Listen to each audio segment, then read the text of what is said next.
I was not moved to a new empathy for fish. Admittedly, I never took a shine to fishing. What little enthusiasm remained after the outing with Mr. Nelson soon faded when it came time to bait and extract my own hooks.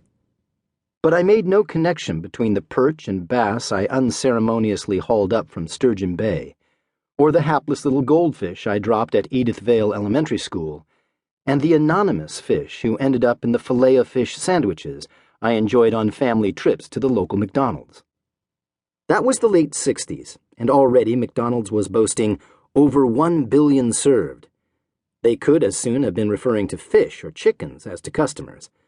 But like other members of my culture, I was blissfully removed from the once-living, breathing creatures who ended up in my lunch. It was not until I took an ichthyology course in the final year of my undergraduate biology degree 12 years later that I began to seriously question my relationship to animals, including fish.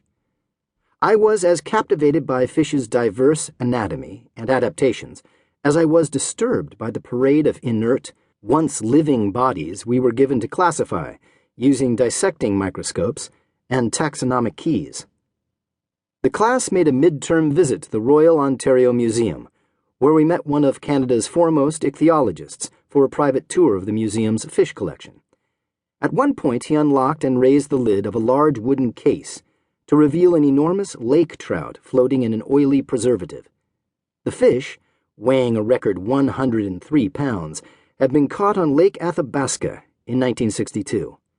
Her size and plumpness were attributed to a hormone imbalance that had rendered her sterile. Energy that would normally have been spent on the profligate task of egg production was instead assigned to body mass. I felt for that fish. Like most we encounter, she had no name, and her life was a mystery. I felt like she deserved a more dignified existence than entombment in a wooden case. To me, it would have been better had she been eaten, her tissues recycling back into the food chain, than to float for decades in darkness, polluted by chemicals. Legions of books have been written about fish, their diversity, their ecology, their fecundity, their survival strategies. And several bookshelves can be filled with books and magazines about how to catch fish. To date, however, no book has been written on behalf of fish. I'm not referring to the conservationist message that decries the plight of endangered species or the overexploitation of fish stocks. Have you ever noticed that the word overexploitation legitimizes exploitation, and that stocks reduces an animal to a commodity like wheat, whose sole purpose is to supply humans? My book aims to give voice to fish in a way that hasn't been possible in the past. Thanks to breakthroughs in ethology, sociobiology, neurobiology, and ecology, we can now better understand what the world looks like to fish, how they perceive, feel, and experience the world. In researching this book, I have sought to sprinkle the science with stories of people's encounters with fishes, and I will be sharing some of these as we go along. Anecdotes carry little credibility with scientists, but they provide insight into what animals may be capable of that science has yet to explore, and they can inspire deeper reflection on the human-animal relationship. What this book explores is a simple possibility with a profound implication.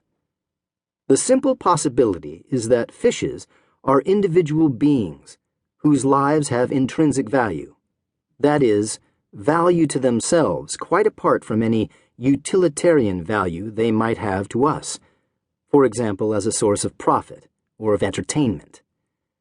The profound implication is that this would qualify them for inclusion in our circle of moral concern. Why bother? There are two main reasons. First, fishes are, collectively, the most exploited and overexploited category of vertebrate animals on Earth. Second, the science of fish sentience and cognition has advanced to a point that it may be time for a paradigm shift in how we think about and treat fishes. Just how exploited are they? One author, Alison Mood, has estimated, based on analysis of Food and Agriculture Organization, fisheries capture statistics for the period 1999 to 2007,